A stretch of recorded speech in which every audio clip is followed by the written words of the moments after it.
Video Guide for Group 1, Lesson 5.4, Neurons in Action Potential by Ava Z, Liliana, Aaliyah, Clara, and Lynn. On a cold day, Sarah wears a jacket to work. Halfway through the day, she gets warm and takes it off. How did neurons in action potential allow her to feel cold, and then later, too hot? Sarah's neurons in her skin sent impulses to her brain about the temperature.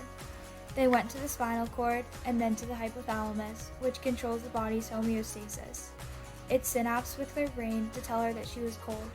As her skin temperature dropped, so did her core body temperature. So, she put on a jacket. When Sarah overheated, her hypothalamus triggered sweat in order to cool her body down. This is caused by the neurotransmitter acetylcholine. Axons send signals to the sensory neurons in the spinal column. According to the temperature, ion channels open and close. They let in ions that give a signal to the brain. Thermoreceptors can be triggered by the cold. Warm receptors are triggered by warmth. As the body cools, less signals are sent. As Sarah gets warmer, she starts to sweat because her thermoreceptors sense temperature. Her hypothalamus processes information, which triggered sweat glands. So Sarah took off her jacket to cool down. Since heat goes from hot to cold, when she took off her jacket, the cool air absorbed the heat from her skin. Serotonin helped Sarah regulate her body temperature.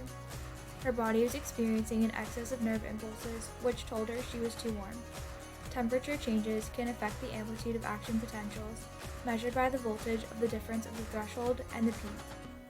The increase in body temperature while she wore a jacket decreased the amplitude of the action potential. Depolarization occurred as cooling reduced the resting potential. A stimulus like change in temperature caused a neuron to send information toward the synapse.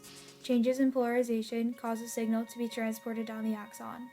The action potential is always the same strength, an all-or-nothing response.